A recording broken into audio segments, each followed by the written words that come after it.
I'm Drew. And I'm John. This episode and every future episode is dedicated to the horror hounds and smokers out there who want to expand their knowledge of the genre and have a good time. Some of you out there may remember a little film from 2004 titled Skinned Deep.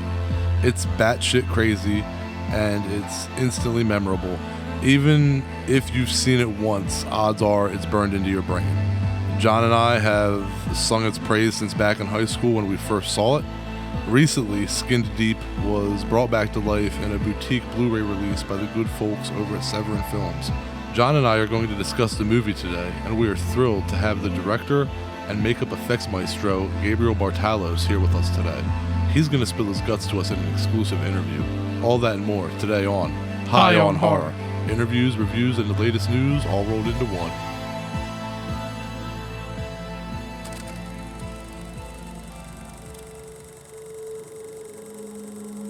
And now it's time for Screaming Room, and this week we have Behind the Monsters Episode 2, which airs this Thursday on AMC, and it's on Candyman. I'm not as big of a fan, I'd say, maybe as you are, Drew. I know you're a big Candyman fan, but I love Candyman. I will say, as I said, I tried to watch the Hellraiser series, and after 2, it's all downhill. I think with Candyman, after the first one, you didn't need 2 or 3. I feel like that one should have stood on its own. No, yeah, absolutely. When you said that I'm a Candyman fan, that is correct, but I am a Candyman fan in the sense that I am a fan of the original film, not the shit sequels. There should have never have been a sequel, and if they were going to do a sequel, the first one deserved better sequels, quite frankly. But yeah, I actually, one thing that I want to bring up, though, is that something that was said in this episode that stood out to me was that somebody said, I can't remember who the person was, I'm terrible with names anyway, but somebody said that Candyman is more of a movie monster and not a slasher. And I 100% agree with that. But Candyman and Pinhead, for some reason, from Hellraiser, are by horror fans lumped into the slasher category. And Candyman and Pinhead are not slashers. They are 110%. 100%. There is no such thing as 110%. They are 100% movie monsters. I wouldn't consider them slashers at all. So I think that that's still crazy that it goes around out there that people think that Pinhead and Candyman are slashers. I could understand why they might think Candyman's a slasher because he like kills people, but I mean clearly Candyman's on a different level, right, John? You get what I'm saying? I agree. I had this argument with Nicole because you and I had talked about this, so I asked her opinion. Do you consider it a slasher or movie monster? And she said slasher, and I'm like, how? I said it's nothing like any of the Halloweens, Nightmare on Elm Street, Friday the 13th. Like, it's about high body counts, and It's just a lot of the slashers, not all. It's really not necessarily about any kind of story. It's just about high body counts. That's what I think of when I think of most slashers. It's a monster movie, and I agree with the same about Hellraiser. When I think of it, I don't think of the kills, I think of the monster. Like, I think of Candyman. I guess you could make that argument about Friday the 13th, but when I think of that, I also think of it along as with the kills. When I think of Candyman, I don't necessarily think of the kills. I guess you could say that about Hellraiser, but it's really just one kill in particular from the first one to me. But I agree. I don't put them in the slasher category, and until they got mentioned, I never even really thought that was a thing that they were considered slashers. So I thought that was kind of weird.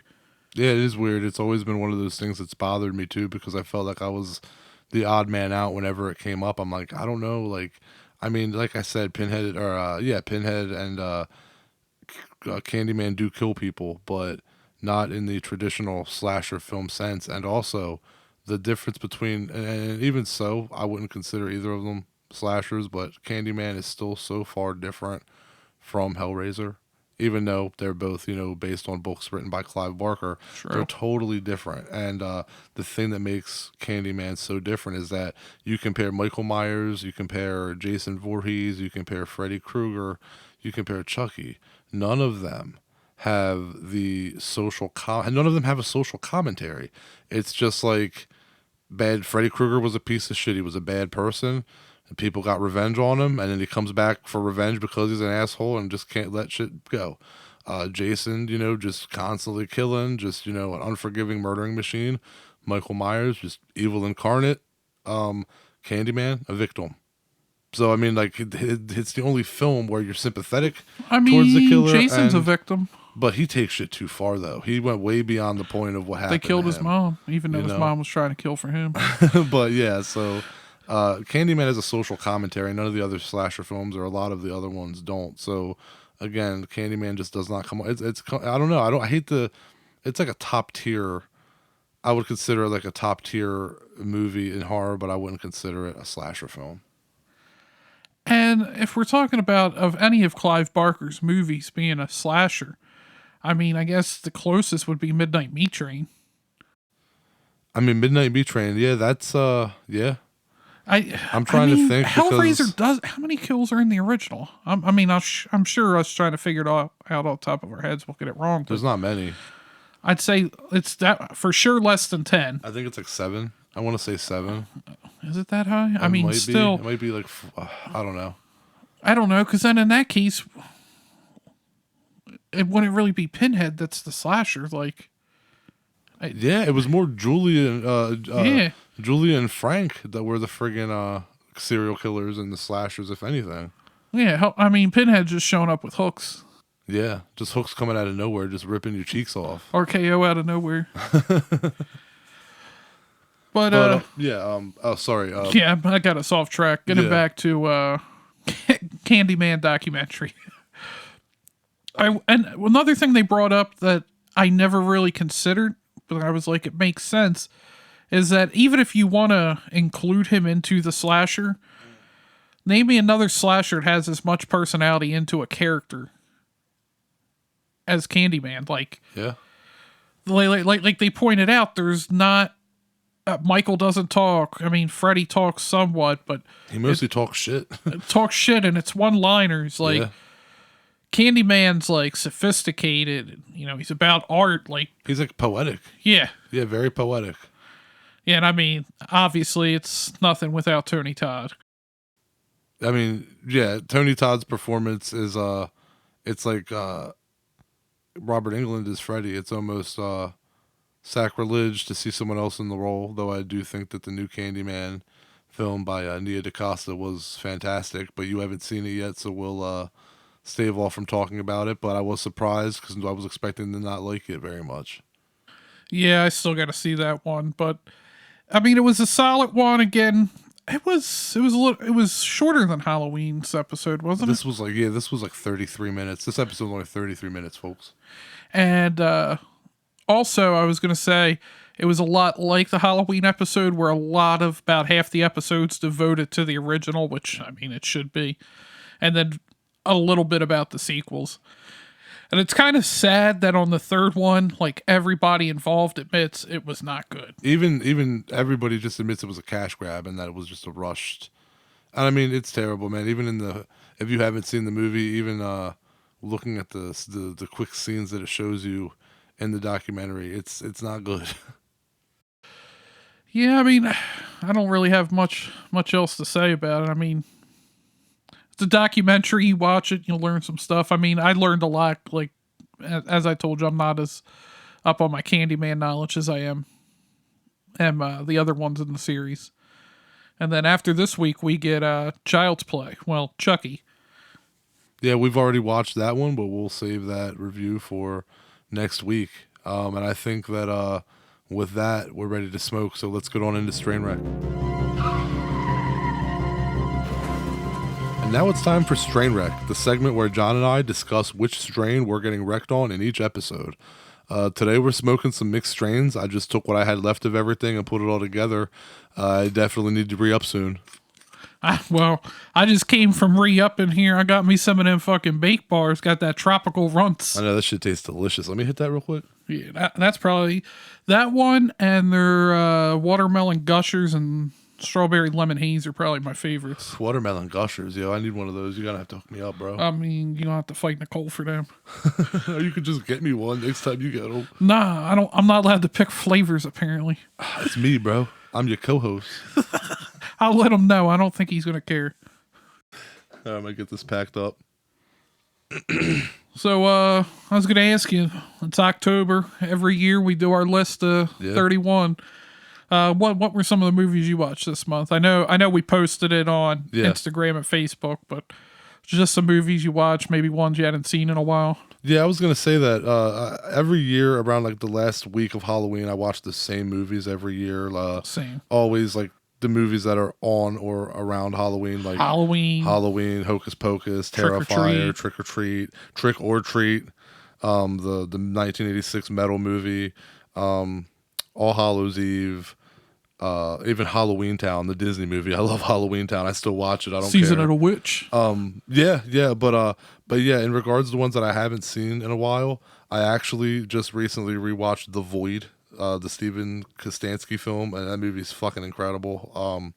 I rewatched that, and I watched The Innkeepers again, the Ty West film. Nicole hated that movie. I made her watch it for the first time, and she absolutely hated the end of it. Dude, that movie it literally divides people. Like, I have so many friends that love it, like you and I, and then I have so many people that are like, that nothing happened in that fucking movie, and it's like, that is one of those movies where you're divided, right? She really hated the ending. I'll just put it that way. Well, also, I revisited California. It's not really horror; it's more thriller. But Brad Pitt is a serial killer, and he plays a piece of shit redneck in that movie. Man, that dude definitely shows some range in that movie. Have you ever seen that? California I have with not, a K? but I've heard a lot of good things about it. Yeah, it's got David Duchovny, Juliette Lewis. It's a good cast. And then yeah, pretty much just a bunch of old stuff. Changeling, Dawn of the Dead, nothing new. But yeah, I would definitely say that the ones I haven't seen in a while were The Void, The Innkeepers. Oh, and Goodnight Mommy. Goodnight Mommy is an excellent film. What about you?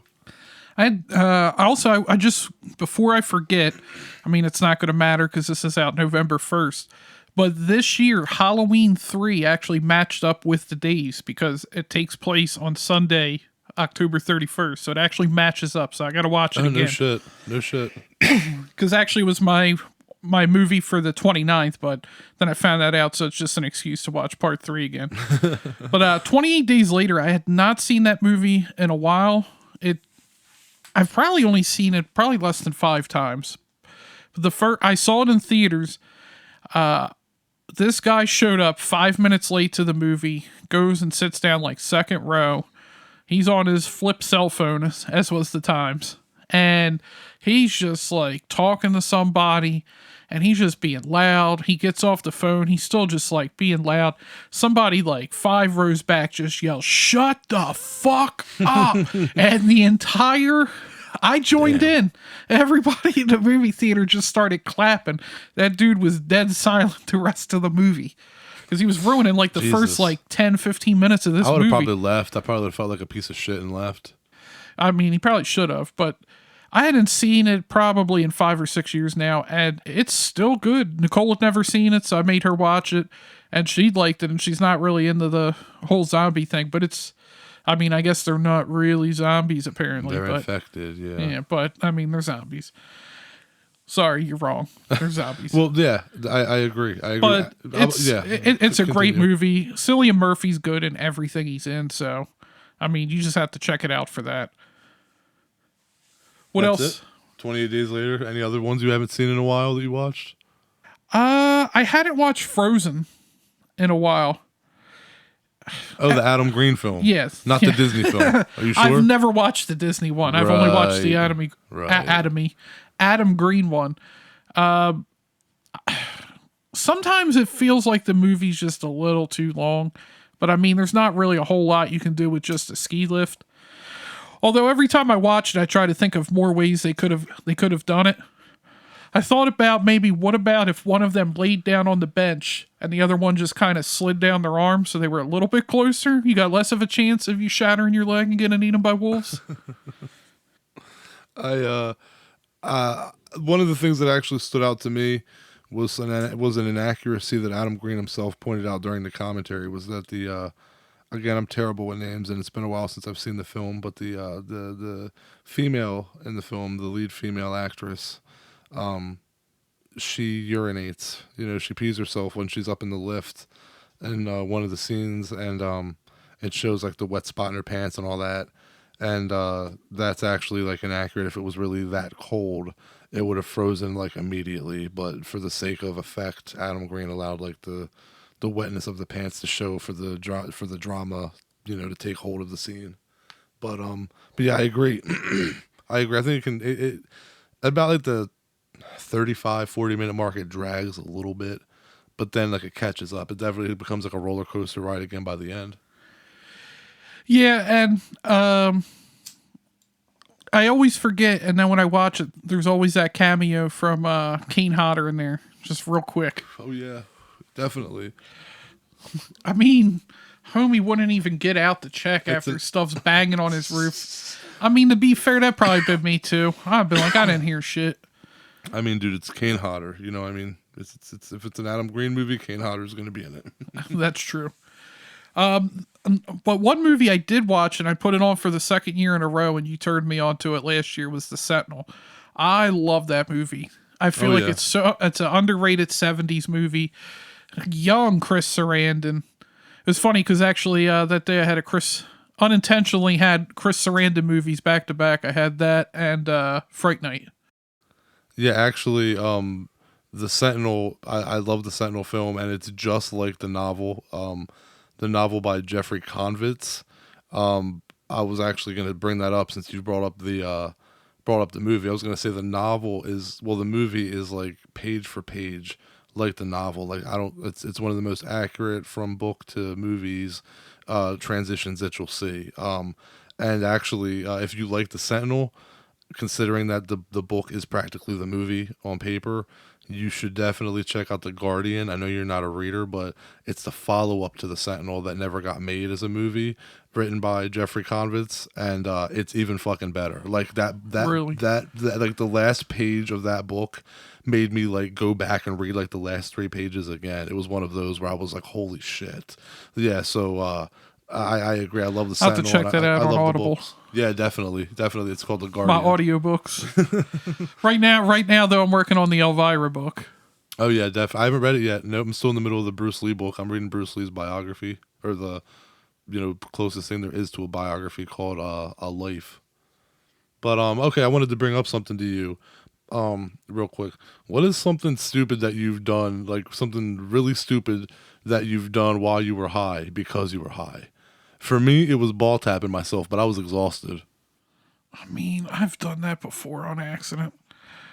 Like I'll go to move and I just didn't see something there. Just fucking smack that shit. Shit hurts. No, like I was legit watching TV and like I just like wrist snapped myself for some reason. Oh, what? And I don't know why I did it. Like I don't know if it was too forceful. It'd be like a twitch of the nerve. So I don't know, but like my hand just like it was like somebody picked my hand up and just dropped it in my lap. And I'm just like sitting there like holding my nuts. And I'm like, what the fuck just happened? And my friends were like, dude, you just ball tapped yourself. I really don't know how it happened. I'm trying to. There's been so much stupid shit I've done when I'm high. I can think about how I've annoyed people when I'm high. I mean, That's easy. I'll talk about just like strangers though, like affected strangers. So I mean, I don't know that that's necessarily stupid, but I know you and I at Monster Mania, that was hilarious. Yeah, that was pretty good. We the worst people in the world because we line cutters. I forgot about that. Yeah, you're right. No, but that's not stupid. Think like when you think stupid, what's the first thing that comes to mind? Like, what's something you did? Like, you grabbed somebody's sandwich on accident at the Wawa or something, like something like that. Like, I've got the wrong order at like McDonald's. I ordered like a Big Mac, and this person hands me a bag, and I'm like, this feels heavy. And then I got back and had like 5 sandwiches in it. I was just asking people, hey, anybody want a sandwich? you didn't eat them all? Not all of them. There was like 5 like burgers. Oh, okay. So you probably took like 2 or 3 of them. I mean, 3, yeah. All right. Well, look, we were already smoking, man. So what's going on this week in horror history? This week in horror history. So yeah, once again, a lot of movies celebrating anniversaries. We have Carrie from 1976, underrated slasher movie, The Prowler from 1981, People Under the Stairs 1991, Bad Moon 1996, But the two we're going to focus on is Nightmare on Elm Street 2, Freddy's Revenge from 1985, and They Live from 1988. Let me jump in here real quick though and say also that the original Godzilla film Gojira turns 67 years old this week. Christ. I saw you wrote the Godzilla movie. I wasn't reading it. Aging like a fine wine, I must say. Anyway, but getting into Nightmare 2 and They Live, classic 80s movies right there. I always liked Freddy's Revenge, honestly. I mean, Freddy's mean and scary in that movie. He has some of the best makeup. That movie has some of the best makeup effects in the series. I know there's a lot of gay undertones, not even undertones. Honestly, they're kind of right in your face. I mean, the doesn't director bother me. admitted it. He came out and said, people said I made a gay Nightmare on Elm Street. Right. And he goes, I made a gay Nightmare on Elm Street. And that doesn't change anything. It's still a good outing in the series, and it's a fun 80s slasher to watch. Yeah, it's not my favorite in the series, but it's not bad. I would put it. People argue that it's the last film in the original series. Well, fuck it, we're not going to count the remake. It's the last film in the series where Freddy was scary. That's fair. I'll give you that. I would say though, like where it fits in my list, I feel like it's like if you want to compare it to Friday the 13th, like New Blood, it's okay. It's good. It's not bad. There's some, well, I wouldn't even say by Nightmare on Elm Street standards, there's some bad ones, but even their bad films are better than most of the other bad movies in the other series. But I mean, 2 is just kind of like that middle ground. I'm some people hate it. I just think it's okay. I don't have a problem with it. The only problems that I have with the movie are the towel whipping scene in the showers where the coach is getting his towel ass whipped. With the that's just a little too ridiculous. That scene sucks. And the butt bumping when Jesse's putting his clothes away and he's like bumping up his ass up against the dresser drawer to close it. It's just stupid shit like that irks me. It's besides that, I'm fine with the film. The pool scene's amazing though. Agreed. And it's one of the better scenes in the entire series. Absolutely, that's a standout for sure. Especially with his arms out in the fire in back of him and shit. Yeah. Knowledge nug. Freddy's Revenge is the only film in the series not to use Charles Bernstein's original theme or even a variation of it. I did not. Yeah, I wouldn't. That's a good one. I didn't really think about that. That's what you don't really pick up on that when you watch it, and then you're like, oh shit, now that I've said that, next time when I found that out, that was the effect it had on me. Yeah, it's just that 3 is so good that I think it hurts too in retrospect, because a lot of times when I watch, I just go 1 and then straight to 3. Yeah. It's almost kind of like its own little side story, because I mean, Heather Langenkamp comes back for 3. She's in the first one, but she's not in the second one. Yeah. And she's in the beginning. And 3 and 4 have Kincaid. I love Kincaid, played by Ken Sagos. That character's amazing. I love that dude. Freddy, pussy. Yeah, he's great. A lot of it was an interesting idea for the third one. I mean, we're not talking about it, but to kind of throw that whole team idea together. I know, and the fucking Dokken Dream Warrior song, man, that 80s metal song is amazing. That shit is amazing. Yeah, so getting over the They Live. You and I both love They Live. What is there not to love about They Live? Dude, Roddy Piper, you want to talk about a wrestler putting in an all-time performance. You talk about The Rock with all his movies and all the money he's made. But tell me a better acting performance than Roddy Piper in They Live. I can tell you maybe a more iconic one, which is Thunder Lips, played by Hogan in Rocky 3. Maybe that's more iconic, but it's definitely not a bigger role and it's only a bit part. So yeah, I'm going to agree with you. Yeah, I mean, for carrying a whole movie, dude, the one-liners that Roddy Piper has in this, I mean, everybody knows kick ass. I'm here to kick ass and chew bubble gum, and I'm all out of bubble gum. But I'm telling you, the line that I love is when he's in the convenience store, he puts on the glasses, he's letting the people know he could see these aliens, and he was like, "You, all right. You real fucking ugly." Like dude, and then he goes on, he said, "It looks like he dipped your face in cheese dip back in 1957. Like, where does that come from? It works though. That's what's crazy about it. It works. Well, it's like Carpenter said, him and Roddy Piper said they had talked about about it maybe once over the years, and he asked him where like those lines came from, and Carpenter told him that Roddy gave him a list. He had been writing down ideas for wrestling promos, and Roddy doesn't remember it. I think that's a lot of the drugs he may have ingested. Maybe it's why he doesn't remember it. But he gave Carpenter the yellow pad and told him, if you can use anything from this, just go ahead and throw it in the movie. And he said he used a lot of it. I just like the creativeness of that.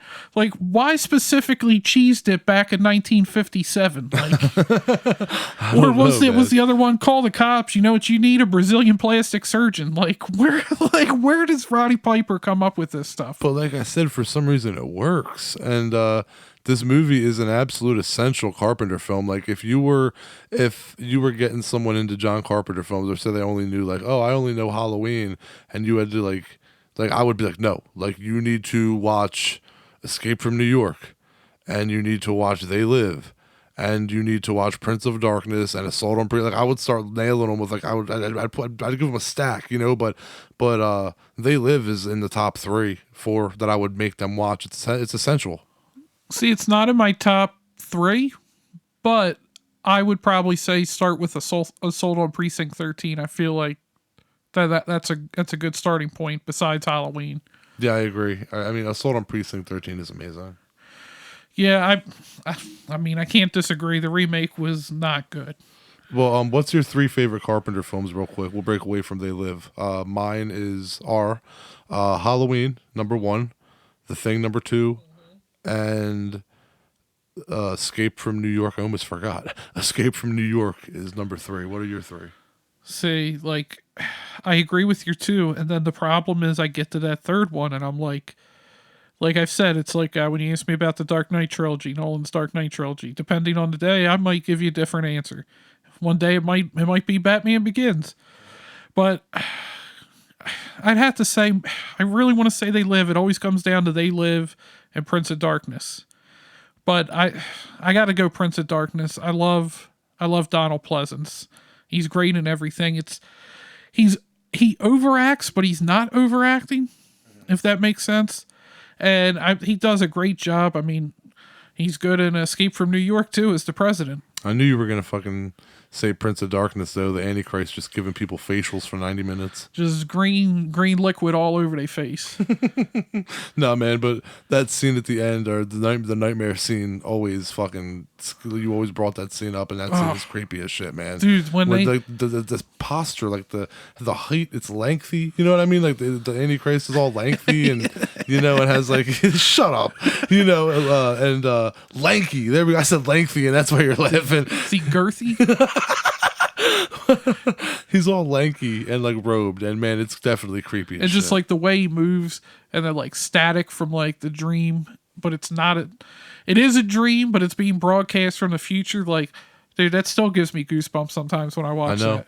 Well, anyway, though, back to They Live. So here's the thing. Like, this is something that I've always given John Carpenter credit for, was that, you know, some people say that they prefer Cronenberg's films or other directors' films because, you know, they put a little bit, you know, more thought into them, you know, like Dario Argento or whatever. Whereas, like, that to me is, I like Carpenter's straight sense of filmmaking where it's just get from the story from point A to point B, and that's it. It's always just straight and simple storytelling.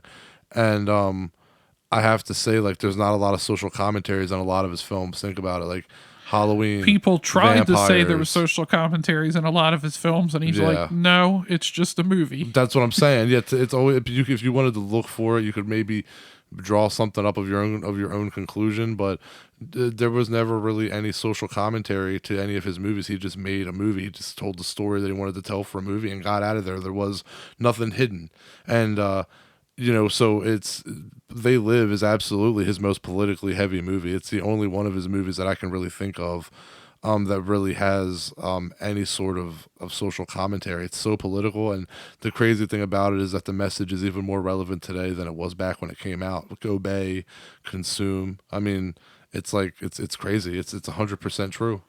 And I mean, there is the politics, but you can also watch it without the politics, and it's just, you know, it's just a movie about aliens. So I mean, if you want the political commentary, it's there. If you don't want it, it's still an amazing movie.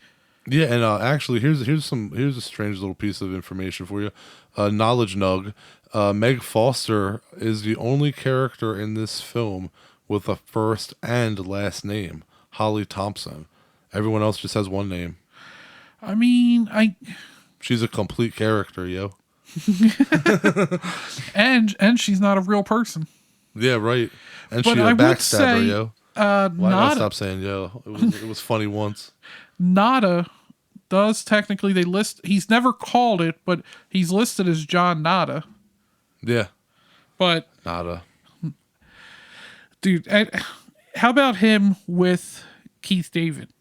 Like, dude, Keith David is good in everything. I agree. He's good in everything, and him and Piper just Carpenter used him amazingly. he did. I like the stories that he told of how like in between takes of the fight scene, the epic fight scene, how him and Piper would like go into stores to buy like drinks or snacks or whatever, like with like the gore all over like the back of his head from like when he gets dropped on the concrete. They'd walk in with the makeup effects all rugged and dirty, and they would just like laugh at people's reactions. I mean, he seems like such a cool dude. Dude, it's best fight scene. I actually have a cool story actually since you brought him up. I might have I've told you this, I'm sure. He actually at Monster Mania several years ago, probably 3-4 years ago, he actually was on an elevator that my wife and I were on with our son Abel, and Abel had a one of my old Rambo toys from like when I was a kid, and it's like he didn't have the knife or nothing. It was just a basic Rambo toy, and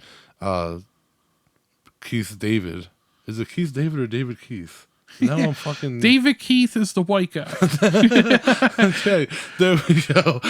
He was the guy in the Major League movies. I mean, I always get their names confused. They man, need to so. do David Keith and Keith David need to do a movie together. Well, anyway, yeah. So he actually was like talking to my son and like was like, "Oh, that's a cool Rambo toy you have there." So and like picked up the toy and played with him for a second. So I thought that was really cool. Yeah, dude, and his voiceover work is good too. Plays the president on Rick and Morty. Oh, okay, yeah. Well, I don't really watch Rick and Morty. I watched the Scary Terry episode because you made me watch it. Dude, That was pretty entertaining. That's a good one. But yeah, he voices the president on the show. He has a line in there. He goes, "I'm the president of the world." Well, America, so it's basically the same thing. But dude, him and Piper are so good together. When he finally gets the glasses on him, and he's asking questions, and he goes, "How long have they been there?" And Piper's like, "Who knows?" And he's like, "Where do they come from?" And then another ridiculous Piper quote, "Well, they ain't from Cleveland." Like, Yeah, like what? What the hell? dude, and that like the whole fight in the news station. How many action films do you have where there's just like an all-out gunfight at a news station? I know. On top of it too. Yeah, on top of it, helicopters that involved. asshole Holly. Yeah, backstabber, man. Dude, we got to talk about when Piper gets thrown through the glass and he just goes tumbling and tumbling down. Yeah, that reminds me of that of Hot Rod, the Andy Samberg. Samberg. Yeah, that film. When Andy Samberg is Hot Rod when he falls down the hill and he's rolling and tumbling for like 4 minutes. That's that's exactly what I almost feel like that was a homage to They Live. Dude, they went over with that fall like they went over with the fight and They Live. Like, it was only supposed to be a couple minutes, but Piper and Keith David convinced Carpenter to let them like really duke it out as long as they agreed not to hit each other in the crotch or hit each other in the face. So like all the body shots were like real. But it's such a unique fight because it's like you watch them fight and you just It's over sunglasses. that's dude. not just that, but it's like that's not how a normal fight would go down. What you're doing is not what normal people do. Normal people aren't doing fucking back body drops on people in the middle of the parking lot. Dude, that's so good. And that, like, I mean, like, why can't you just put the sunglasses? Like, I gotta ask, like, I mean, why couldn't Frank have just put the sunglasses on for, like, Because he was 10 seconds. because he thought that he was like I mean, a if criminal. you think he's He crazy, thought he was a criminal, just so like he didn't put want the to get caught up in this sunglasses shit. on and just like appease him for a minute. Otherwise, you had to fight for like 8 minutes. Did Just you, to did still you ever put 'em see when on. South Park recreated that? No, Yeah, well, I have to show you. But dude, South Park recreated the fight scene. yes, where They Live. Is it like move for move? Like No. okay. Because I'm saying if it was Family Guy probably would have done that shit like move for move, just like when Peter Griffin quoted John Candy from Planes, Trains, and Automobiles. That was the full fucking quote. Like, Family Guy does not cut away. They don't care. Yeah, I never really got big into Family Guy, but they do make very specific references. The George P. Wilbur reference. Like, I've always been more of a South Park guy. I haven't watched South Park in years. I felt that the show just got too political. I mean, it was always there. They hate everybody. Yeah, it just was. I don't know. I just felt like it was more like I just stopped laughing. You have to at least watch. It was like how they do their mini films where it's like over 3 episodes. So it's like an actual film. Yeah. They did one. I don't know if you've seen it on Black Friday. No. It was when the PS4s and the Xbox Ones were coming out. And it was like Game of Thrones, but South Park, and it's set on Black Friday to try to get the systems. You'll have to watch it. Yeah, I'll have to check that out.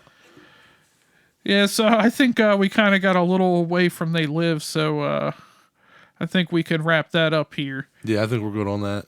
So now we'll get on to Puff Puff Ass, a segment of our show where we answer questions that are sent in by you, the viewer, at Instagram, Twitter, and Facebook at High on Horror 420. And through email at highonhorror420@gmail.com. Yo, man. Puff, puff, pass. I'll start us off here with a question from a listener named Sasha from Little Elm, Texas. She asks, have you ever hated a movie so much that you actually walked out of a theater? No, I have not. I've come close. Robert Eggers' The Witch was an exhausting watch for me. And I gave up on it rather early, and I was so bored that I almost left after catching myself dozing off. I should have left, but I'm a glutton for punishment. I stuck it out. Not a fan of that movie. Besides that, nothing comes to mind. Jeez, dude, The Witch is so good. That ending is amazing. Robert Eggers is a fucking visionary. I like. No, seriously, I can't wait for his next movie though. I think it's called Vikings. Yeah. Dude, that guy, I've said it before, but his devotion to like operating in whatever time period he is, like, just you hear him in The Witch talk so weird, but like that was researched, that was the dialect of that particular one. Like, same thing with The Lighthouse. Like, I feel like The Lighthouse, I've said it before, I'll say it again. It just feels like a lost film or something that somebody found and like restored. Yeah, I can understand that. But I'll stop talking about how much I like Robert Eggers. I also have not left a theater, but I wanted to. It was back when I worked at the movie theater and we could watch movies after hours. Yeah. Nicole made me see Dark Shadows, the Johnny Depp movie. Oh, Jesus. I wanted to leave, and like, even she will admit she apologized to me for how bad that movie was. Which, I mean, I can't just say I've only picked winners. I had to apologize for making her see Green Lantern. Like, yeah, I was like, I'm sorry. Even I didn't like that. You ordered 5 for that one. That shit's rough. Yeah, that was bad.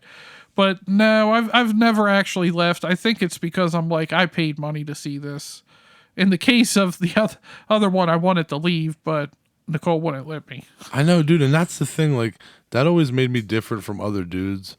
The thing was like, everybody, guys used to like take girls out to movies to like make out with them and to like get to like first, second, and third base and stuff like that and hook up. And it's like, I'm too much of a movie buff. Like, I'm there to watch the movie. Like, I just paid my $10 to watch this damn movie. I didn't pay $10 to kiss you and waste my time. Like, no offense, but if we're at the movies, I'm watching the damn movie, you know? So I feel you on that.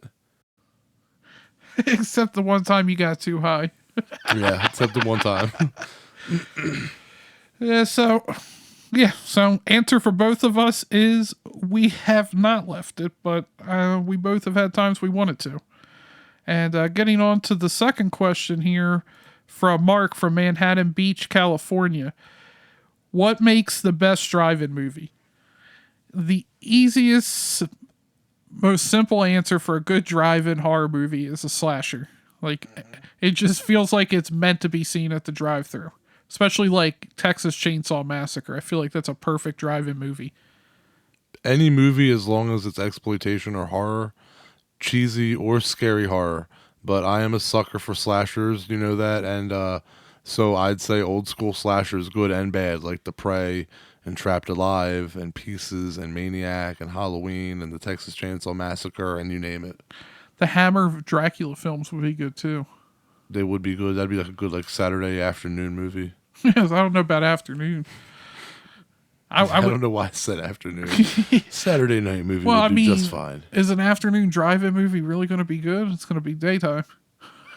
That's very true.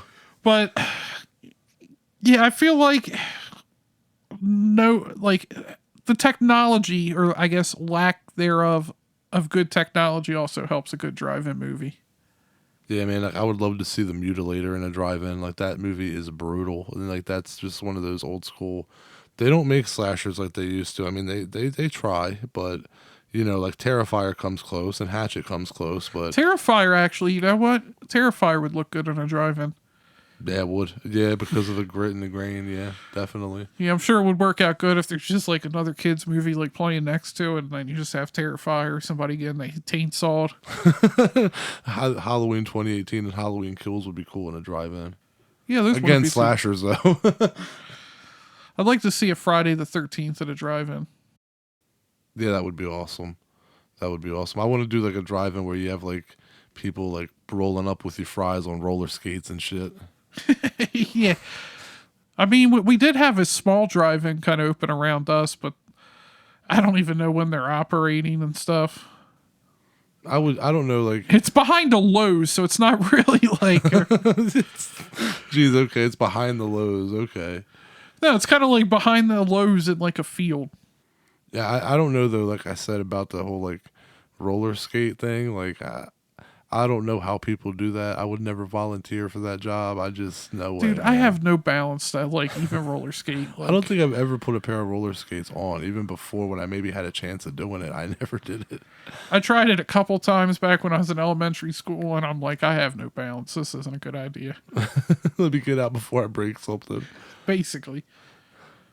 All right, well, I guess we're gonna wrap that up before we just ramble on and on and on here about more slashers. Don't get us started. Don't forget to write in your questions to us on Instagram and Facebook and Twitter at highonhorror420 or email us at highonhorror420@gmail.com. Write to us. We love hearing from you. We love getting these messages, and we love, reading them off on the air every week. It's, some of y'all are getting kind of perverted with what you say, so, we're not going to read those on the air. Maybe. Maybe if we get desperate, but some of you people out there actually want to know some real stuff, so keep the messages coming in, and thank you for listening. Let's get into our review/discussion of this week's film, Skin Deep, now.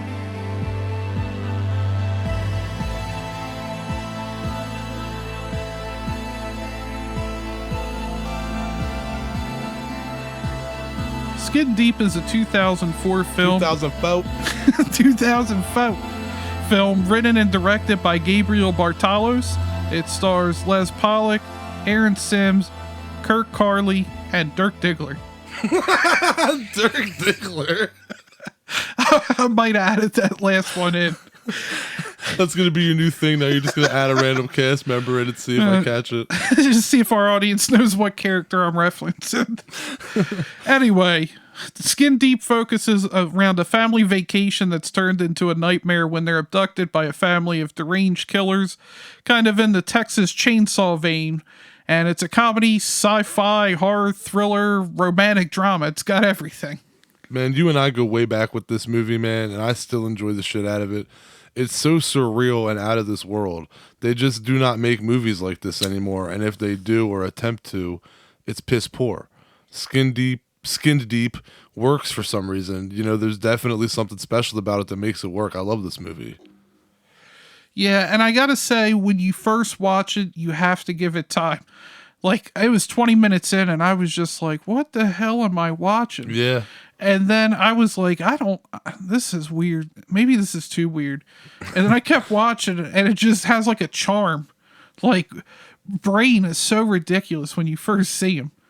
I know. Dude, my favorite line from the movie is, I thought you were hungry, so I brought you some soup and money. Yeah. What? I want to know where this money came from. Like, And are they just like, I guess all the victims of the people they kill. are they too stupid to know like what money's used for? Like, I mean, he put a lot of money on that breakfast tray. I don't think they need it. I just, the way they live, they don't seem to. I mean, they could use it. They dress and, they definitely could use it. But yeah, I don't think that money has value to them. They just want to kill. Dude, why can't I think of his name? Surgeon General. The Surgeon General, yeah. Yeah, dude, that design is fucking badass. I know a bear trap for a mouth. I mean, and who doesn't like horror movies about twisted families with practical effects and a main villain like the Surgeon General? I mean, come on. And you could definitely get the Texas Chainsaw Massacre vibe from it. Yeah, I picked that up right away. Like even in the filming of it, like the graininess of it. Yeah, and there's a little something for everyone, and a little something for everyone to enjoy in Skinned Deep. And it was our guest Gabe Bartalos' first time directing. He previously just did makeup effects, and since then, though, he's made another film called Saint Bernard from 2013 that I saw once, that Vinegar Syndrome put out on Blu-ray, and I intend to grab that soon and rewatch it. I don't remember much of it. Yeah, we'll have to make that a movie night or something at my place. Yeah, definitely. And I gotta say, who is your favorite character and why is it Plates? Did you say who is your favorite character and why is it Plates? Yes. I mean, yeah, it's Plates. It's definitely Plates. I don't know, something about Warwick Davis. Like he plays the most ridiculous parts, but like he makes it believable. Or like you hear, like we had talked about this dude. We talked about this movie for years. When you see like the Plates just stands out because like you describe that character to somebody, and they're like, what? And then like you see it on screen, and you're like, what? And then you're like, oh, okay. Like I don't know. I don't know if it's Warwick or if it's just the character, or maybe it's a little bit of both. But something about like the strangeness of the characters in this movie like works. Like you either get it or you don't, and we were definitely part of the crowd that got it. Dude, and he's in a fight with somebody, and he runs out of plates, and he's like grabbing back to his backpack to grab plates. Yep. And then all of a sudden, he just starts digging plates out of the ground to throw at the guy. I know. I remember the first time we saw Warwick's plates, we were like, what the fuck? And then as the movie went on, like you said, we were like, this shit is batshit crazy, but we loved it. We rewatched it, like we watched that movie like, I think me and you probably watched that movie at least probably 4 or 5 times. Yeah, it's definitely a hidden gem from the early I guess more mid 2000. Yeah. But it's not talked about enough. And I feel like Warwick Davis with this and his Leprechaun performances, I just feel like he's not talked about enough. He's such a good character actor, man, and a physical actor too. I just named those two, and that's not even his biggest role. I mean, it was Wicked and Return of the Jedi. True. I mean, he was in or Willow maybe too. Willow, but yeah, I'll say Willow was a good one, man. That movie was good. The biggest movie he was in was Return of the Jedi. Well, let's talk for a second though about the great job that Severin Films did on the Skinned Deep Blu-ray. They did such a good job cleaning that picture up. It's still full frame instead of widescreen because that's how it was filmed. But man, like that picture quality and sound is on point, and that cover is beautiful, isn't it? That artwork of the Surgeon General. Yeah, I really like the cover, and yeah, it looks a lot better. But there's something just about that like graininess. Yeah. Of the, I believe it was shot on 16 millimeter. Yeah, I believe so. Yeah, it was a grainy film either way. Yeah. But yeah, it looks good. The Blu-ray, I mean, you got to throw the Surgeon General on the front. I mean, just from the design of it. I know that's gonna sell it. Everybody's like loves a cool fucking monster, and if you order the Blu-ray directly from their website, you get the CD soundtrack as an exclusive. I didn't know that, and I ordered mine off of Amazon like a dumbass, so I don't have the soundtrack, unfortunately. But Bezos got you, dog. But yeah, so all right. But let's talk about our favorite scenes of the film. My favorite scene, we've talked about this because it's just so like what, but everything about this movie is like what, but at the same time it's like that's awesome. And for me, my particular favorite scene is when Granny puts the peace signs on all of the people's heads who are coming to like kill them, and everybody's head starts exploding. Like the peace signs start blowing up. It blows one dude's hand off, and then it blows a dude's head off. And it's like if there was one scene in that movie that could sum it up. If someone was like, sum up the movie for me, what's it about? That's the scene that I would show them. Like, just watch this, and if you like this, watch the rest of it. And she also, before that, has the ridiculous, they just need a little peace of mind. Yeah, right. And the way that it's played, it's just so like, she's just so like sweet, but at the same time, it's definitely has an undertone of like you're evil. Two big questions from that scene for me. One, I'm not letting them just. Well, I guess I'm asking more. Why would you let somebody come up and just put this on your head? I'd be like, get the hell away from me. Yeah, right. And two, like, especially when you're there to like kill them, like Yeah. you're there to like. Yeah, you're there to wreak havoc and get revenge, and then you're just gonna let like the matriarch come out and just put these little peace signs on your head, like and just that's it. You don't care. and how dumb is the third guy for not taking it off his head? I don't know, but the effects are awesome though.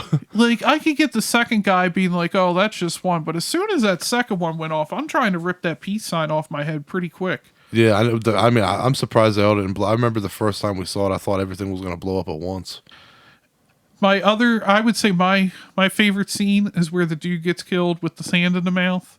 And then, Oh, and yeah. then Warwick with that top down scene is just dancing around. That top Just down go, scene. woo. And let's talk about the credits. There's no credits music. Yeah, that's right.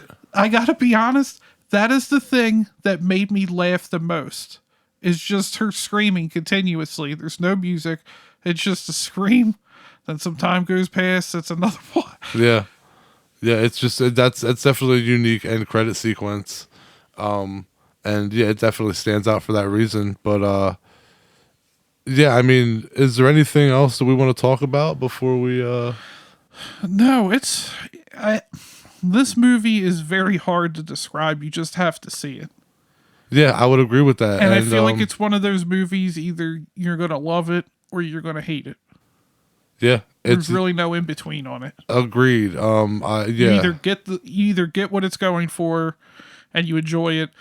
I mean, you might get what it's going for and you don't enjoy it, but I think a lot of people just don't get the humor in it. well, that Severin Blu-ray is selling for a reason. There's people that don't remember it, people who haven't seen it, people who have seen it, and people who just think the Surgeon General looks cool on the cover and want to check it out. Either way, the word is spreading in the movies. You know, the name is circulating again, and that's a great thing. It's good when we have a movie that we watch together and bonded over and with to watch it kind of have another life.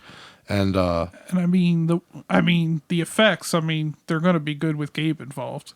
he's such a legend. And yeah, I really I can't really say enough about Skin Deep. Of course, if you wanted to look at the movie a certain way, you could say like, oh, this movie's terrible. But it's like, again, it's you either get it or you don't. The movie's definitely not terrible. It's just it's an acquired taste. That's how I would put it. It's an acquired taste. And I definitely think this movie's awesome. And I'm going to give it an 8 out of 10.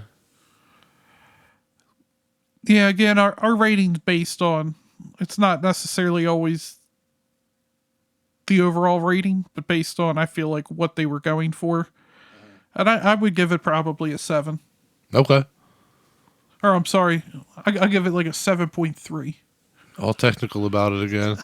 Hey, either way, yeah, and the one thing about this movie though is that it is completely rewatchable. It has such rewatchability. Yeah. If you're listening to this, definitely go grab yourself a copy of that Severin Films Blu-ray and check it out. If you have seen the film, you should still grab the Blu-ray and check it out. Yeah, one last thing, before we wrap this up and get into Burn and Learn. The creator, like, dude, that shit was ridiculous. He kept doing them Hulk Hogan poses, but he has no head. Buff-ass wrestler with no head, and he's missing a big toe. Yeah, he is missing a big toe. Anyway, yeah, so he basically created the Surgeon General and Brain and plates. What about what he says when Brain says I wish he created everyone. I wish he created me as much as everyone else. Dude, Brain's, dude, that effect is ridiculous. The giant, like he That literally is giant a heart head, yeah. Dude, that had to be heavy on his neck. I would imagine, definitely. And it's so funny because he's just so redneck. He's like so redneck of a character. And I kind of like that we have this creator that we know he creates these people, but we don't really know how he's necessarily creating everybody. I mean, you have the people are feeding off the house, but like his process, we really don't know what his whole process is. No, we don't. We don't know what his like. And we know very, very little about him. But again, with all of these like things, all of these loose ends, you could see how like this was a fun movie to find when we were getting baked all the time. I mean, like because you're just like one thing after another.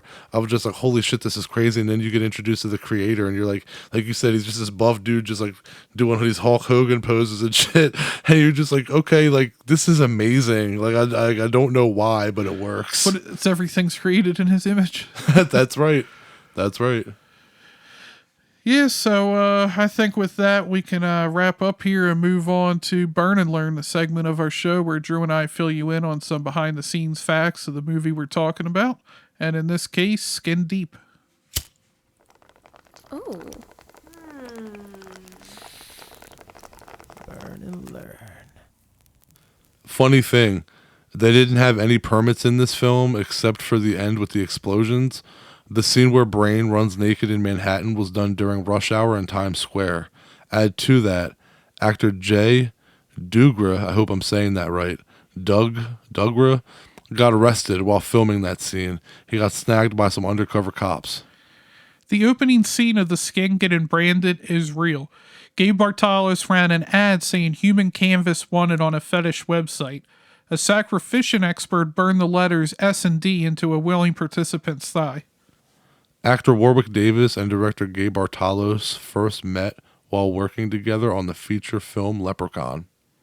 The exploding house at the end of the film was captured by an effects company, Real Effects multi-camera rig that supported 62 cameras for that shot.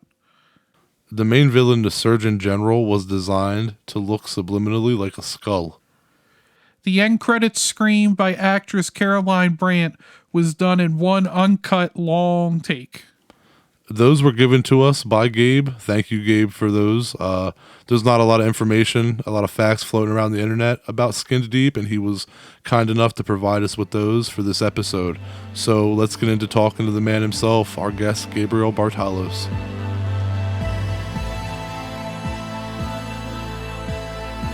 Our guest today is our very first makeup effects guest. He's worked on the Leprechaun series, Basket Case, Underworld, Friday the 13th Part 6 Jason Lives, Dolls, From Beyond, Texas Chainsaw Massacre 2, and most recently, he did work on Army of the Dead on Netflix. Look, if you watch horror movies, you've seen his work, put it that way. And back in 2004, he directed the movie that we're here to talk about today, Skinned Deep. Welcome, Gabriel Bartalos. Thank you for being on High on Horror. Thanks for having me. Did I get your last name right? Bartalos? Yep, that sounded fine. Okay, great. Okay, so first off, I just want to ask you, or tell you rather, that we're big fans of your work. You know, like I said, you've done work in like so many movies that we love. It's crazy. And so I have to ask, you know, as being a part of so many good movies over your career, what's the favorite creation that you've made? Well, I like the idea that within each body of work, each new year, some new favorites come out. And that tends to be kind of consistent in that, like, my last feature film that I made, St. Bernard, had some of my most outlandish, I think imaginative makeup effects characters, creatures. So it's almost like now with some longevity, I could probably take favorites over 10-year sections, you know? Right. But I think more important is almost that you said, if you, the viewer, find characters that you like, I think that's great because we all have our own preference, including me that I watch films. So we all have our own reason for finding favorites. Absolutely.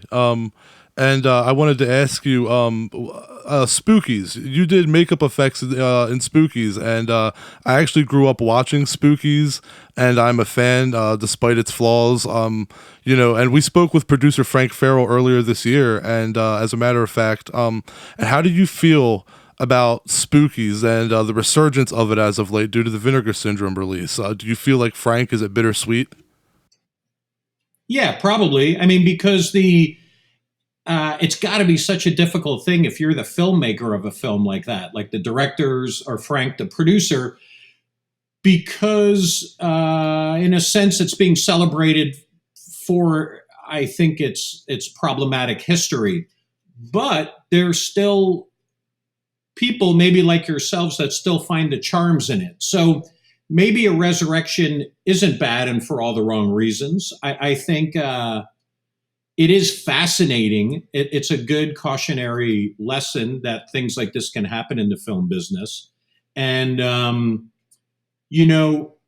people like Frank, like the directors of the film, they all have stories that still like to tell. So the film, if a viewing audience understands that there are these pitfalls that can become, especially independent filmmakers, and see past that and they groove on the aspects that they know the filmmakers were responsible for, the positive stuff, maybe it'll lead to more work for them and a better recognition of why the film seems like it is. So actually, I think it's a great thing.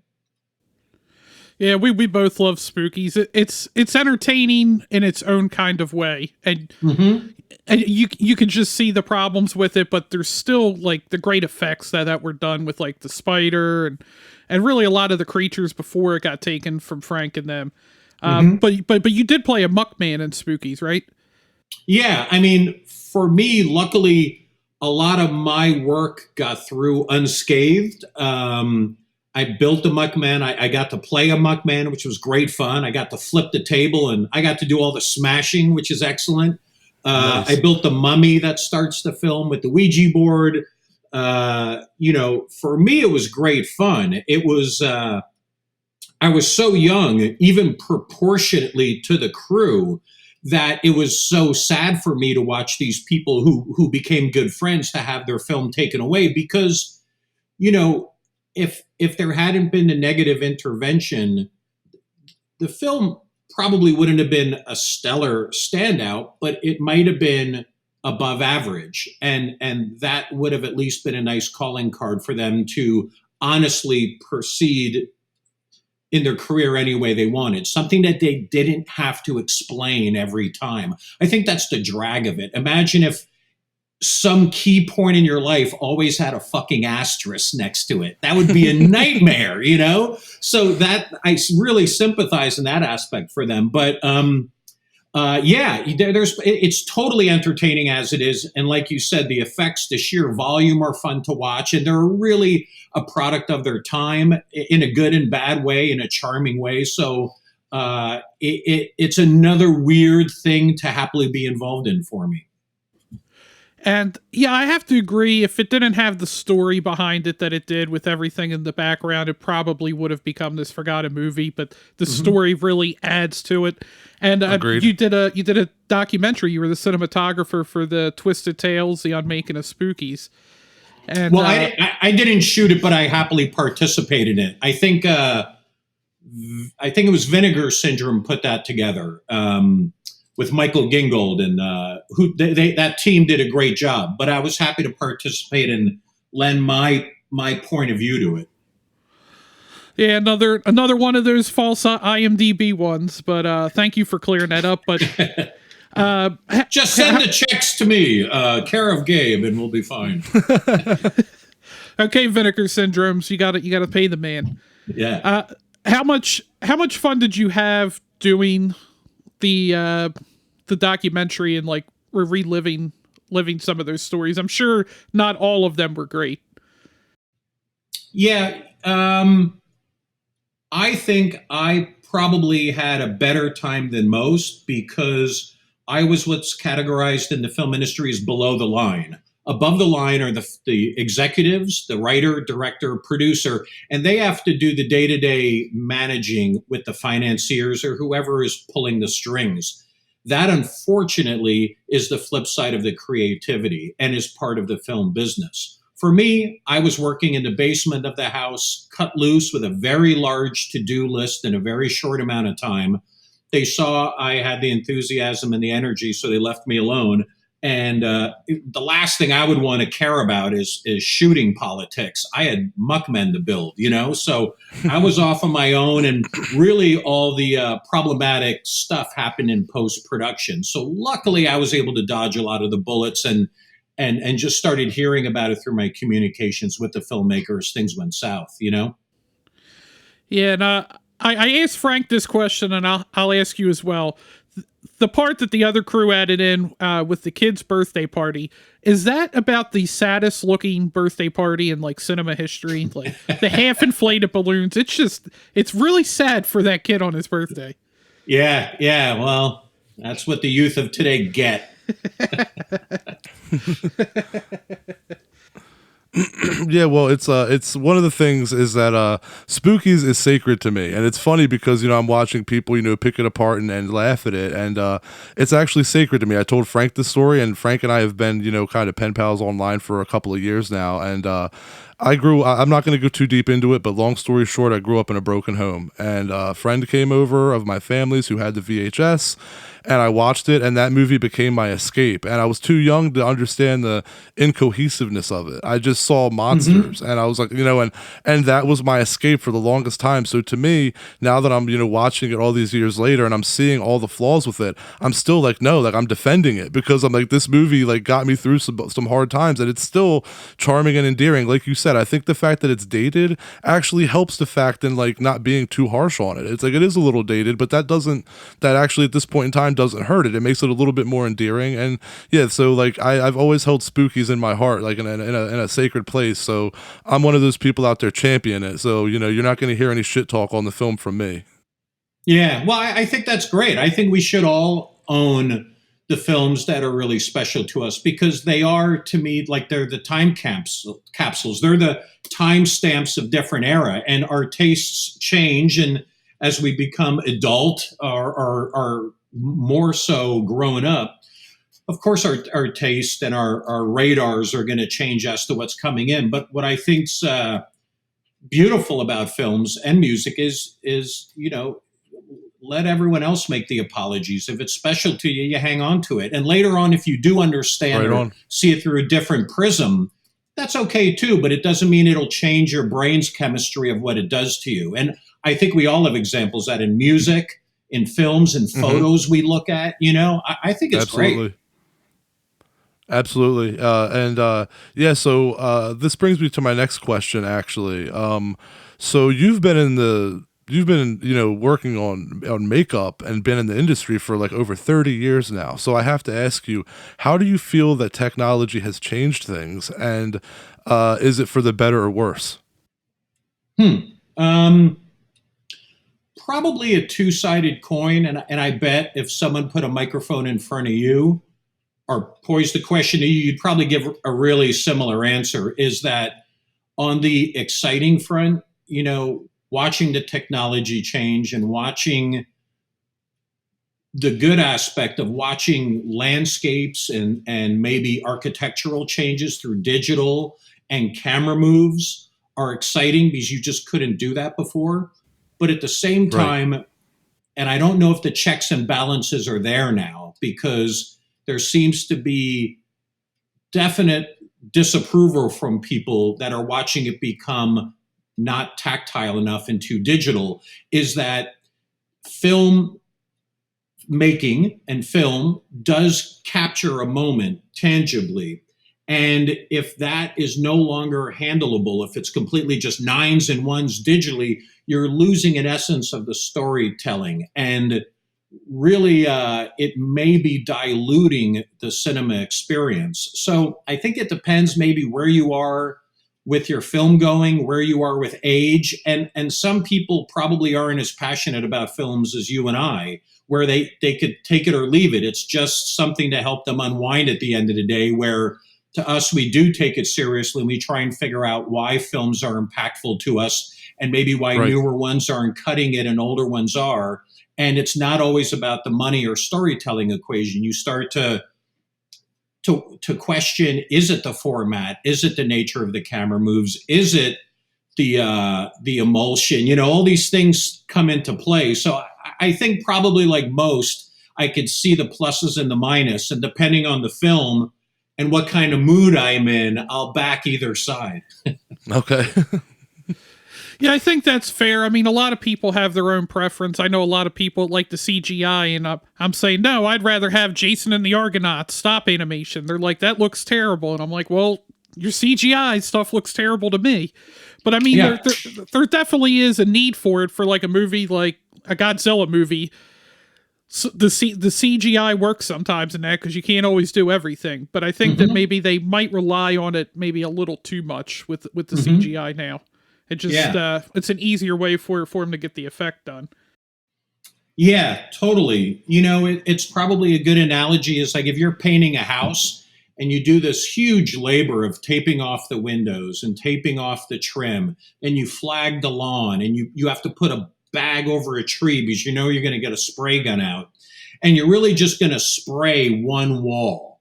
You do all this prep and financial and time investment. You spray this wall, and there are 3 other walls that you were going to paint by hand, but you don't. It's almost like, well, now I'm going to use the spray gun. You overuse the tool when your best plans, even from the wisest people, shouldn't have and wouldn't have, but you end up doing it because you're already kind of there. Let's just go for it. And it actually brings the entire job down a hair. That is a really good analogy, and I think that's the best way to put it. Mm-hmm. And I wanted to get into a movie that is near and dear to me, Friday the 13th, Part 6, Jason Lives. Mm-hmm. I know you were involved as a makeup assistant, is that correct? Yeah, I worked through a company called Real Effects. Real Effects was on... they were kind of going through a phase where they're physical effects. They do excellent explosions, rain, pyro. And there was a period, I think, industry-wise, where there was an idea about maybe physical effects would fuse with makeup effects. A few companies were trying it. And I had a good relationship with Real Effects. And they said, why don't you come in and help on the makeup effects aspect? And I think the company that brought them Friday 13th Part 6 even offered it to them, said, why don't you just bundle it? It says effects, just make them the same. What played out about a few years later is all the companies that tried that, even with the best intentions, realized, well, they're so specialized. You really want different facilities, and it's different type of people and craftsmen doing it. So, but in this time, Real Effects was exploring it, and they did well with it. They had gotten 2 jobs back to back that I was involved in, that and a film called The Lamp. It came out as The Outing. And it was really fun because we were watching the physical effects aspects being prepped at the same time we were doing the makeup effects. And Tom McLaughlin was the director on Friday 6. And I thought he added a really nice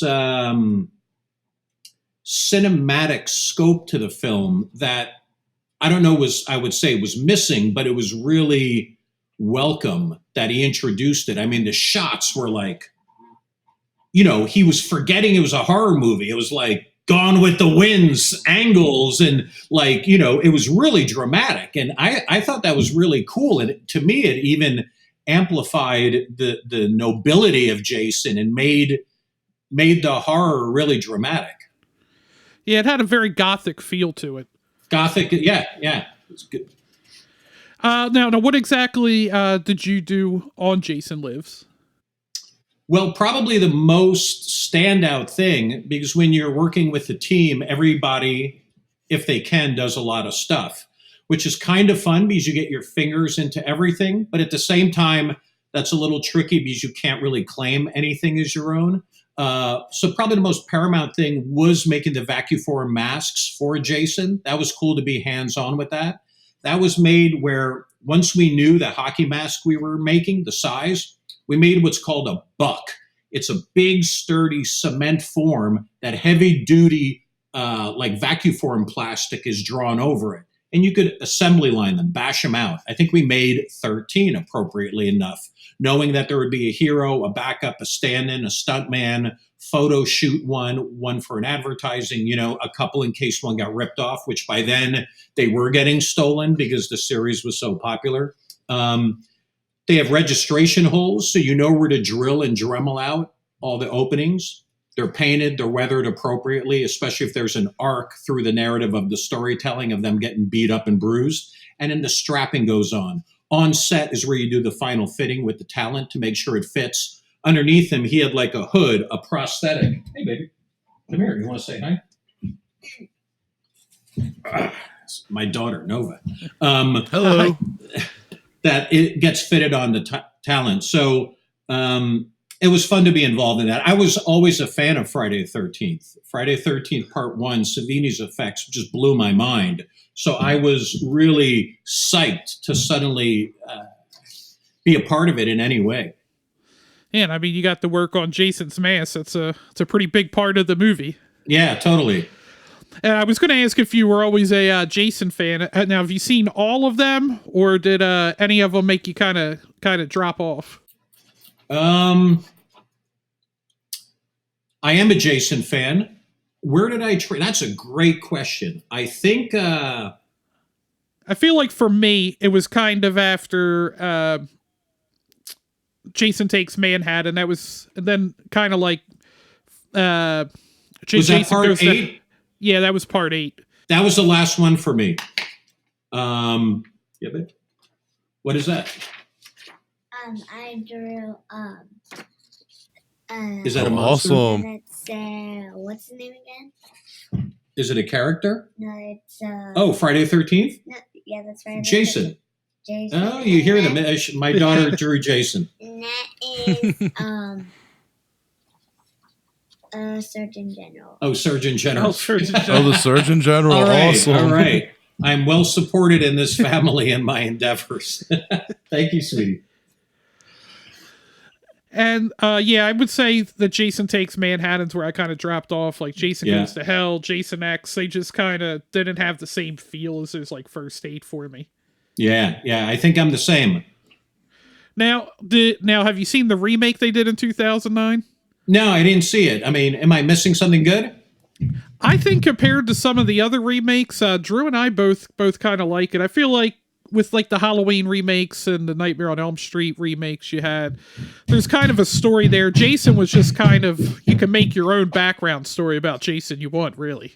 Mm-hmm. But I thought it was pretty well done, and they kind of crammed, I'd say, 1 through 4 all into a movie. Being efficient. Yeah, I mean, you don't need the whole Pamela story. That's just the first one. Yeah. Now, have you always been a lifelong horror fan? I have. I think they're really what, I got into filmmaking through stop motion animation. And you guys okay if I'm joined by a guest host here? Sure. Yeah, stop motion animation films. You said Jason and the Argonauts. I mean, fantastic. I think also then the giant Japanese monster movies really caught my attention between Godzilla and stuff. And let me keep going. And then really just watching the evolution of, I think I started to realize I liked the fantasy aspects of the film. So when Planet of the Apes came, and then it zeroed into horror, and William Friedkin's film, The Exorcist, kind of put really frightening, disturbing filmmaking, really good filmmaking matched with horror was like, wow, a real crescendo there. A-list. Yeah, and it kind of put it all together. And I've always liked when big budgets tackled horror films. One is it pulled it up out of the B level, which I always knew it deserved more, but seemed to only afford the financing of lower budget. So I was thrilled that The Exorcist was a good example. Shortly after The Omen, then maybe in another generation, Jacob's Ladder, films that were made with quality filmmakers that through their budget, it really disturbing you was just fantastic. Yeah, absolutely. Now let's talk about Skin Deep. Hmm. John and I watched it several times back in high school. I rented it at Blockbuster at least 3 times that I can remember. The fact that it was so surreal and batshit crazy really clicked with us, especially while we were, getting baked. And watching the movie again, the Texas Chainsaw Massacre and The Hills Have Eyes influence is apparent. Are there any other movies that Skin Deep was influenced by? Well, I mean, you're accurate with the chainsaw aspect only because I really love those films. And to tell you the truth, I almost feel like I didn't know if I were to construct a film that went as non-narrative as I would really like to be, if that would be a wise move or if that kind of film could even be approachable for a sale, because after you make a film you're really passionate about it, if you're making a film you want to see, you want to be slightly mercenary and make sure someone else sees it. It's not a home movie. Right. So I thought, I really like the structure of Chainsaw, of young lady person trapped in Hell House, and the atrocities that ensue. So I hung it upon that. I drew. And I drew Halloween Killer. The mask.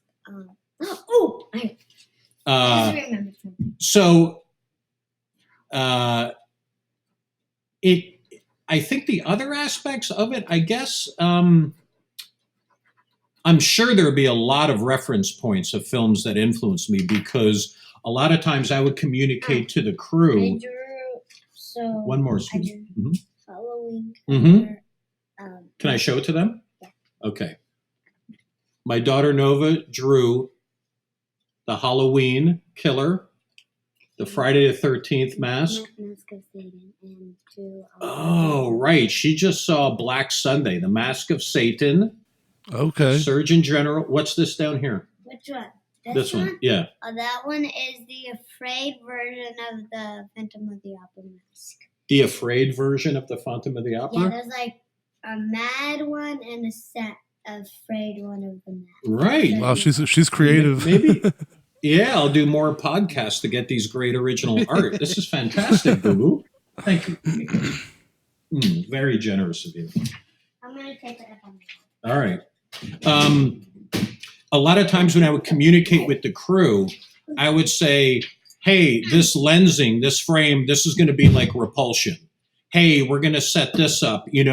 This is maybe we're taking this from Psychomania. And you obviously, the idea isn't that you're ripping off stuff, but the essence of it, what inspires you, you run it through your own filter and it comes out as. But if you're surrounded by others who have the same shorthand as you of film knowledge, it's a great way to communicate. People are like, oh, I know what you're thinking. I know what you're trying for. So really the answer is that after I knew the structure of what I was doing, the idea then was to go out of my way to try and make something original. Like there may be a familiar setting, but then try and make something that someone will remember, of all these characters you haven't seen before, some narratives that haven't seen before, excursions that keep going off and off and off into a surrealistic storyline that you haven't seen before. Absolutely, it has to be its own beast, even though there may be references or things that it was inspired by. It has to be its own beast. So I totally understand you, and I like films like Videodrome and Pan's Labyrinth because they're true reflections of their directors. To me, Videodrome is the most Cronenbergian film, and Pan's Labyrinth is the most Guillermo del Toro film. And I feel that way about Skinned Deep. I feel like that was just you unleashed doing whatever the hell you wanted. Yeah, what's interesting, a few years ago, people who know me well said, all those primary characters, they said, are complete metaphors of different sides of you, which I thought were interesting. So you may be onto something there. Well, yeah, I gotta say, Matthew gets cut in half. A child gets cut in half. You really went for it. Yeah, yeah. As Joe Bob said, that's one of the last taboos. Well, was Skinned Deep something that you wanted to do for a long time? I think it's almost like looping back from making films when I was a little kid to then lucky enough to have a career in film. It's always in the back of my mind of making films. And as I got comfortable creating characters, I think that the idea of designing a character grew past, let's say, if I'm sculpting just the face, then maybe the whole body, then what are they wearing? Then what's the Right. location they're in? And then what's the narrative that got them in that location? And then before you know it, your imagination is creating a narrative structure. And then I thought, well, I'll discipline myself and actually put this into a script. And it was a great time. I started it in 1998, to start saying, yeah, I'll shoot this as a feature. A couple of years before it, I shot an 8-minute kind of just a personal short film in 16 millimeter to just see what the film stocks were like, to see how things looked in the contemporary time. And that kind of wet my whistle to, oh boy, this could be fun. And the idea of feature films is so exciting. It's a massive palette for storytelling. Right. You have a lot of ideas and creativity like I have. It's a great place just to start jamming all these theatrics into it. And Warwick Davis got on board because he knew you from doing the makeup in the Leprechaun movies, correct? Yeah, we had a friendship from doing Leprechaun 1 and then its subsequent sequels. And we became fast friends and would spend time socially if he was in the States in between the years of the projects. And he was always very encouraging, even before I got serious about shooting, where I would riff and we'd make fun of stuff and just laugh. And he would be like, man, you should make a film. So I kind of held him to it when I got around to it. He was more than happy to be involved. I mean, I really wish that he still did horror, man. He was really down for anything back in the day, playing a character like Plates. You know what I mean? Absolutely. Yeah. I don't know if you guys saw St. Bernard, but he's in that as well, playing a pretty whacked out character. Yeah, he definitely. I don't know. You get you bring the crazy out of him in your movies. I don't know what it is, but it's pretty great. Yeah, I know it's in there. Yeah. Well, okay, so you did a lot of work with Frank Henenlotter, and we love Frank Henenlotter. Frankenhooker is one of my favorite movies. I love that movie to death. And I have to ask, was Brain in Skinned Deep? He's the only thing in Skinned Deep that looks like it's right out of a Henenlotter movie. Like everything else looks like it's your own effects. It's original, but the brain on him, it just says Henenlotter to me. So I have to ask, like, was that intentional? Was that like your homage to having worked with him? No, and it's one of those things I wonder about when I look back. Like, so did my involvement with Frank Henenlotter, well, it had to have rubbed off, of course. You know, right. Frank is such a strong character and the films are so good. Though I'm making them for him, it's Frank has these ideas that he needs realized. So I would be like, is it coming partially from him? I'm sure it is. Or is it that we were just such a good fit? There was a percentage of it already in me. But I think it's both, because I look at, in all the films or videos or anything I've done that's been under my creative control, I see bits of all the filmmakers I worked with. People like Matthew Barney in the art world. He has a real specific aesthetic and a way of shooting stuff that I'm totally groove on. But when I'm doing my own, I wouldn't do it like that or exactly like that or partially like that. But fragments totally get through.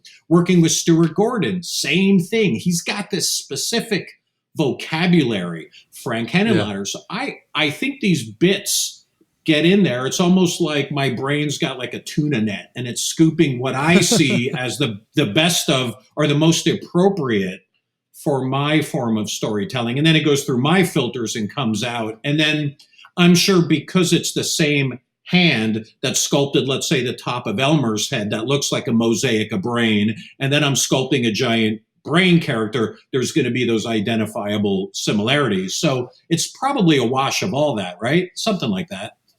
Yeah, that makes complete sense. Actually, so it's kind of like your brain kind of Frankenstein pieces of things you've worked on with other Totally. people, and now it's like, yeah, that's pretty cool. All right, so I have two questions next that I want to ask you that are just general questions about the film, like things that are a little ambiguous that maybe you can clear up for me. The scene where Granny, played by Liz Little, is using the house to suck like nutrients from the victim into herself. Was that to say that like that's like she's so old that like she's using bodies to stay like alive, or was that to say that she was part of one of the creator's creations?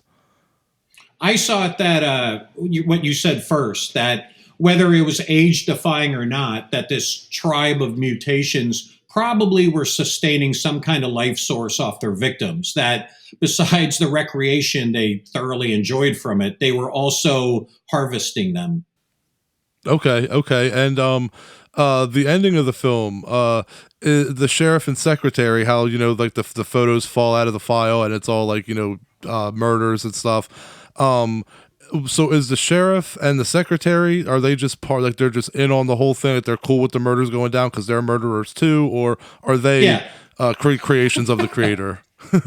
I think that they're in on it all. Like that shot of the warehouse full of file cabinets suggesting that there's a lifetime of murders going on, that whether I don't know if I really defined in my imagination how much they're cooperating, but they're definitely in on it. And they may not be there luring them in, but they're going to make sure victims don't get out. They're facilitating it, definitely.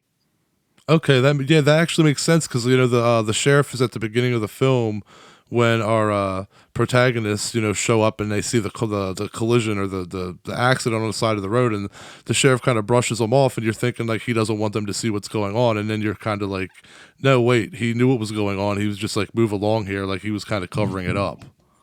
Yeah, there's a little bit of ping ponging. The first one is exactly that. His one word answers, and obviously not addressing the crime scene, lets you know something's afoul. But the second time is meant to be a tease where Tina is trapped in the room and he comes by supposedly investigating noises that he got a call about. And then, like as a tease, he exits before she gets his attention. Then you think, oh, maybe he is neutral and she just had a missed opportunity. That's the idea, to pull the balance back. So at the end, you realize, no, it was what you thought. He's definitely corrupt. Okay, gotcha. And so before I send you over to John to finish up, I just wanted to ask, 17 years later, what does Skinned Deep mean to you? Well, it's nice to see that it got that great facelift. You got the new Severin version? Yes. Yep. Blu-ray? It looks great, doesn't it? Yeah, the cover is beautiful too. Yeah, they did a good job top to bottom. They rescanned the negative. It was shot in film, so there was all the information was there. It's kind of amazing how if you do shoot in film, as the years go on and technology keeps evolving, they can make things that initially that looked modest look terrific. So with that and tightening up the audio, it felt really good to re-release the film. I think Severin's a great label. A lot of the films they have there, I proudly have collected over the years. Same.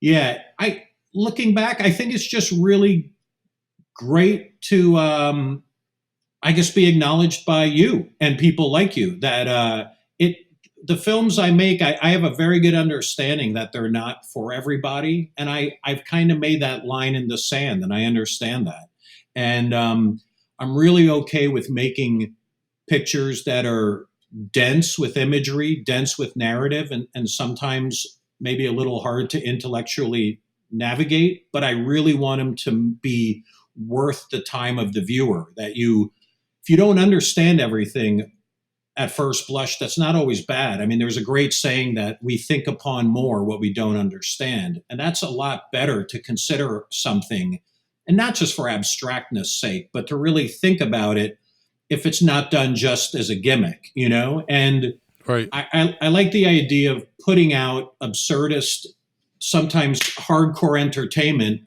but it does have different layers. And depending on where a person is in their receiving the entertainment, whether in the mood to kick back and make it a party night or consider the social statements, I dare say, are intellectualized, it's all there. You just pull whatever you want from it.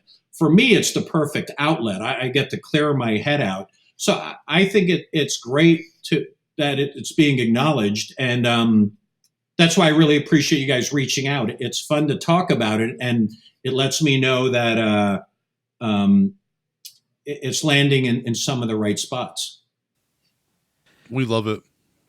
Yeah, and I gotta say, I do still love film on actual film. I used to work at a movie theater, and we still actually had the old film reels. I was a projectionist, so like I said, I now have a skill that's pretty much obsolete now. But I don't know, it's just something about the film and the graininess. I like it better than looking a lot of times at a pristine 4K like picture. Yeah,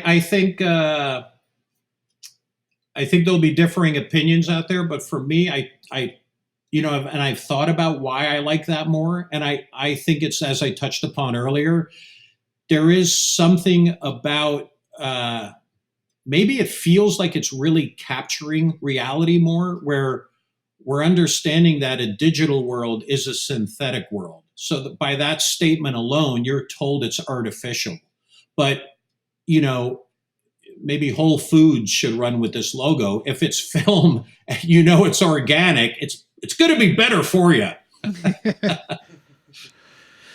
And I think maybe I don't think that maybe newer movie viewers would have that opinion. I also think it might go back to sentimental reasons. Like for me, I love to watch Halloween on VHS. It's what I grew up watching. I prefer it for purely sentimental reasons. Mm-hmm. Well, you know what's interesting about that? You guys know the film El Topo? No. Yeah. Well, Drew does. So what's interesting about that is for many, many years, I grew up with that film with a crap VHS and really enjoyed the rough and ready of the film, and it amplified the storytelling. And it's been updated many times to DVD and in Blu-ray.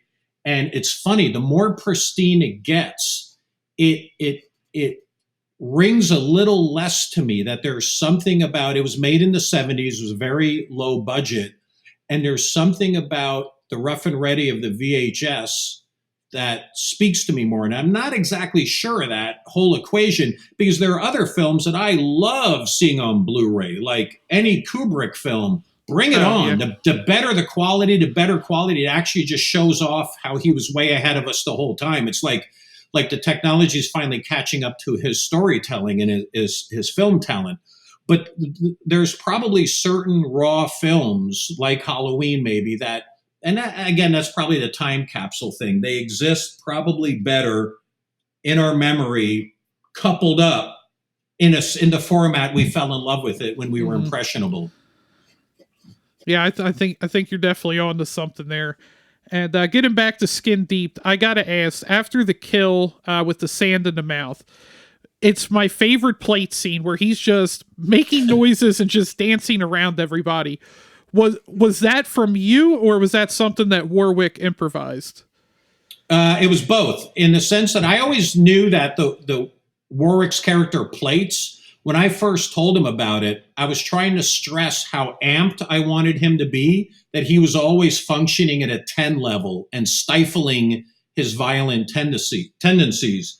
And that when he did cut loose, it was a party. I mean, this was like him as happy as could be. So when we shot, we went up on a van and put a ladder on top of a van, and the DP, Peter Streetman, was at the top of the ladder with a really wide angle lens.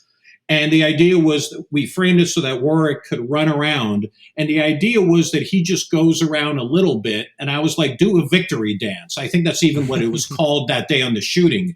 And he just kept going and going and dancing and swinging. And I was laughing. And Warwick has energy for days. He did, I don't know how many laps. And it was just so funny because then he would like gesture with the plate, kind of like, fuck you, and throw it up in the air. And that's where, if you're lucky enough to have someone like him on set, he expands the character. I knew cinematically it would almost look like a clock and he's going around it. He added all that energy to boot that made it even funnier. It's funny because if you explain plates to somebody without seeing the movie, it sounds like the dumbest, most ridiculous character. But like Warwick, he's easily my favorite character in the movie Plates. He's just so entertaining anytime he's on screen. Well, you probably tapped into a lot of the tricky thing that if I have to describe a scene or early on, I would try and sell a script to a studio before I was going to do it independently. They would just stare at me like, what are you talking about? And I'll tell you, with Skin Deep, I learned a very good example. I was talking to a company about potentially getting financing. And the guy said at the end, he said, you're talking about a dwarf throwing plates, a villain with a bear trap and rooms covered in newspaper? Like, pass. And then when the film came out, there were a handful of really strong positive reviews. And one of them, word for word, said why this film is so interesting and should be seen is it has Warwick Davis throws plates, a killer with a bear trap, and rooms psychedelically covered in newspaper. And I realized, right, okay, if you're having trouble describing something, it's because it hasn't been seen, but that is the reason to go do it. So if you're lucky enough to have the time and the chops to realize it the way you want, you got a fighting chance that you're onto something. Yeah, it definitely paid off. And speaking of Warwick, I love the Leprechaun series. I gotta say, the first one, I was real young when I saw it, and it terrified the hell out of me the first time I saw it. Now I look back and I'm like, why was I scared of this? But do you have a favorite Leprechaun in the series? I think the first one is special because it's that weird, I think that weird uneasy line comes through. There was part of it that was done without any winks as a straight horror film. Then it got a little consciousness and they added some scenes, and I think it's confusing to this date, like how serious is the horror, but a lot of it is shot completely serious. And there was more money behind that. So cinematically, again, it's like a real film, but it has this absurdity the entire thing is hung on. And I think part of it, that balancing act, is that I'll give Warwick a lot of credit that he never winked at the lens once. And as the sequels went, I'll dare say that I didn't either. The films, through all the ones we were involved in, they fluctuated in tone, but we decided, or I'll speak for myself, but I think he did too, that I will never be above this. I will do my job completely seriously, and I'll let the filmmakers figure out the tone of it. So maybe because of Warwick and I not winking, taking it seriously, at least somewhere in the DNA is a genuinity. And then it's up, even if the filmmakers go camp, there's still something about it that's trying to stay pure. I think part one, it's tipped so much to being straight ahead horror that it becomes a little uncomfortable. Am I supposed to laugh at this? The minute you do, it gets serious on you. And the minute you take it really seriously as Die Hard horror, it gets becomes a comic book on you. So it's a very weird film that way. That pogo stick scene fucked me up. Yeah, the pogo scene. Yeah, that one, I think, hands down from the first one's probably going to be the best scene.